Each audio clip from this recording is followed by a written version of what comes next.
Muy bien, le damos gracias a Dios por la oportunidad que nos da de trazar su palabra por estos medios. Me gustaría, para comenzar con nuestra reflexión del día de hoy, pues que tuviésemos una palabra de oración para comenzar. Bendito Padre Celestial, Señor, damos gracias a ti porque tú eres bueno con nosotros, tu misericordia es para siempre. En esta hora, oh Padre Celestial, al comenzar este tema que vayamos a estudiar, Señor, te queremos pedir que tú estés con cada uno de nosotros, que tu Espíritu Santo se mueva entre nuestros corazones, en nuestros hogares, en cada lugar en el que estemos pues estudiando tu palabra, para así, oh Señor, poder cumplir tu misión, para así, oh Señor, poder estar al día contigo y razonar también contigo, Padre Celestial. Al abrir las Escrituras queremos quedar convencidos de lo que está allí es verdad, Señor. Permite que la Escritura trabaje como un espejo para nosotros y nos permita ver lo desarreglado que estamos y arreglarnos a través de tu justicia. Gracias, oh Señor, por lo que nos das. En el nombre de Cristo Jesús. Amén y amén. Muy bien, vamos a abrir nuestras Biblias en el libro de los Salmos, en el capítulo número 51. Y vamos a encontrar allí una historia bastante interesante en lo que refiere a la vida de David, porque hay un punto en el que David llegó a pecar tanto, a desobedecer a Dios en gran manera que pues se encontraba ya en una situación muy difícil, tanto así que lleno de pecados, aberrado por sus pecados, se sentía mal, se sentía muy sucio, le pedía al Señor que lo ayudase. Se había acostado con una mujer de uno de sus hombres, llamada Betsabé, y también había matado, o había mandado a matar a esa persona, a ese hombre que era el esposo de Betsabé, para que no se enterara de nada, para que creyeran que lo había muerto en la guerra y ese hijo era de él, aunque él no se veía pues acostado con su esposa. Él trató de cuadrar la cosa para echarle la culpa al hombre, pero no pudo. Tanto fue así que entonces comienza la desesperación de David. Sus pecados comienzan a venir a su mente y a venir y no lo dejan quieto, sino que continúa. Él escribió un Salmos acerca de esto, en el capítulo número 51 del libro de los Salmos. Yo quiero que pues podamos extraer lo más que podamos de este hermoso Salmos, de este hermoso libro, de estos cánticos que escribió David, y de una manera interesante notar lo que es la estructura del libro del Salmo y en el capítulo número 51 específicamente. Porque comienza con un arrepentimiento, comienza con la piedad del Señor, continúa expresando que Él no es digno, que es un hombre pecador, y el capítulo 51 termina alabando el nombre de Dios porque le ha perdonado, porque le ha restaurado y porque sabe que la misericordia de Jehová ha alcanzado su corazón. Y también debe ser la estructura de nuestra petición de ruego a nuestro Dios. Reconocer la piedad de Dios hacia nosotros. Pedir perdón por nuestros pecados y saber que nosotros no somos dignos y que somos personas sucias, totalmente sucias.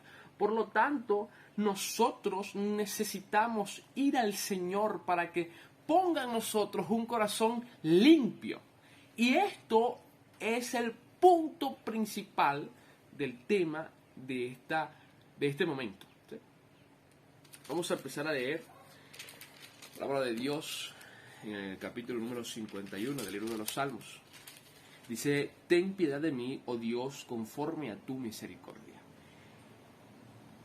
Lávame conforme a la multitud de tus piedad, borra mis rebeliones, lávame más y más de mi maldad y límpiame de mi pecado. Es impresionante lo que está haciendo acá David, reconociendo la piedad de Dios, y le dice: Señor, ten piedad de mí. Y en el versículo número 2, como no hay manera de colocar signos de exclamación en el momento en el que fue escrito, pues él repite lo que quiere que el Señor haga en sí. Y le dijo: lávame más y más. O sea, lávame lo más que puedas, purifícame lo más que puedas, límpiame completamente. Dice: lávame más y más de mi maldad y límpiame de mi pecado.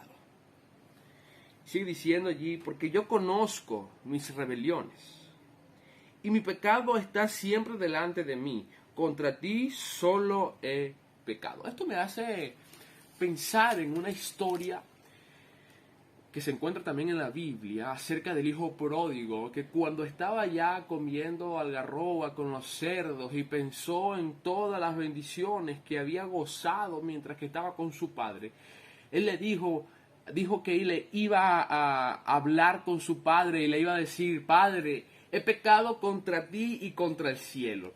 Y es que cuando nosotros cometemos algún pecado, alguna abominación, es contra el mismo Dios. Porque el pecado es desobedecer la ley. Y la ley es de Dios. La instrucción es de Dios, dejada a nosotros para que nosotros podamos vivir de mejor manera.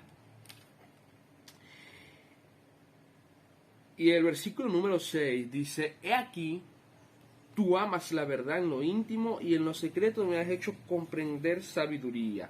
Me has hecho comprender lo que estaba mal. Si leemos desde el versículo 6 hasta el capítulo 1 al revés, vamos a poder ver que Dios le había dado la sabiduría para que él discerniera a David, ¿verdad? Tuviera un discernimiento de lo que él había hecho.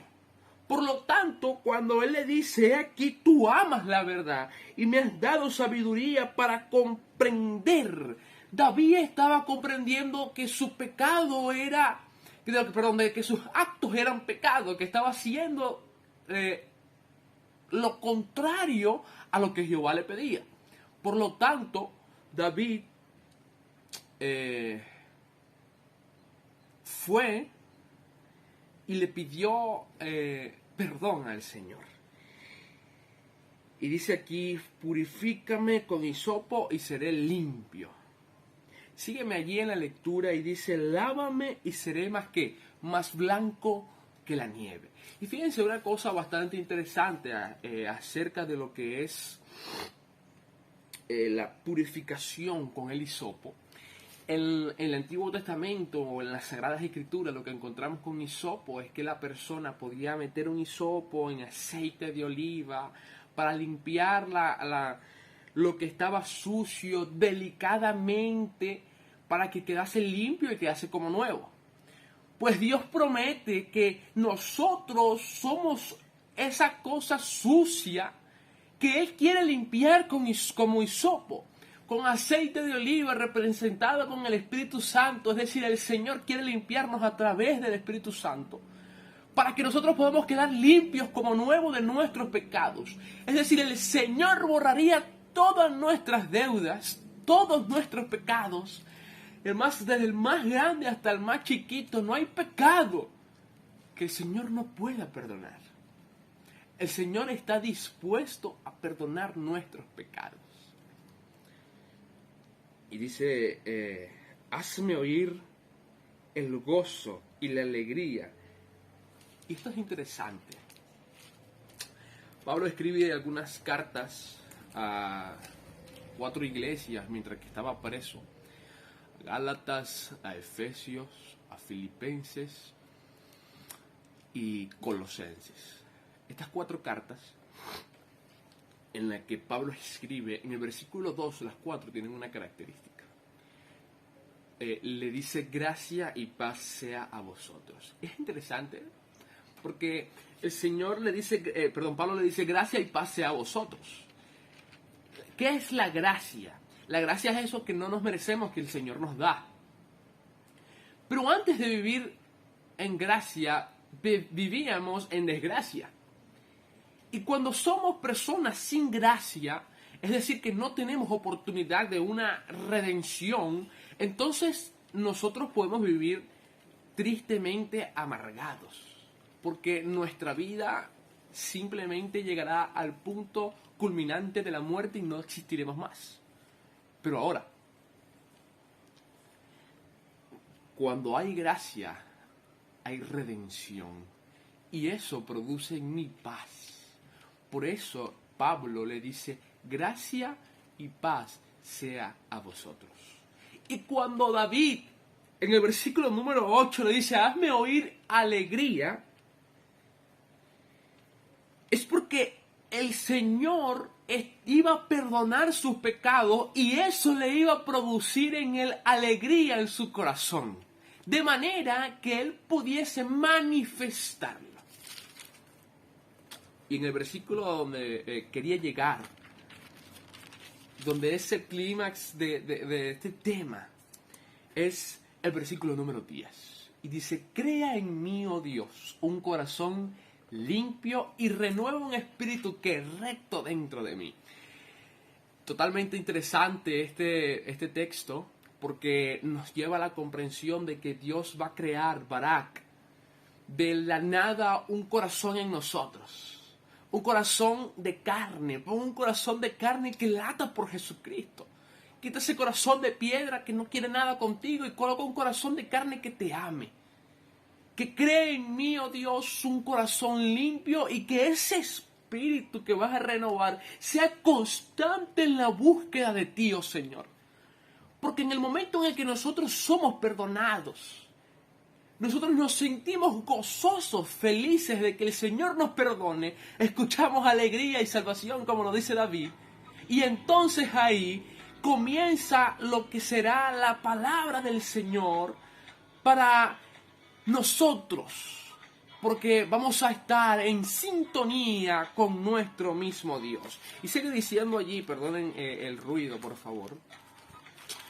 Dice, los sacrificios que Dios manda son un espíritu quebrantado, el corazón contrito y humillado, eso no lo desperdiciará Dios.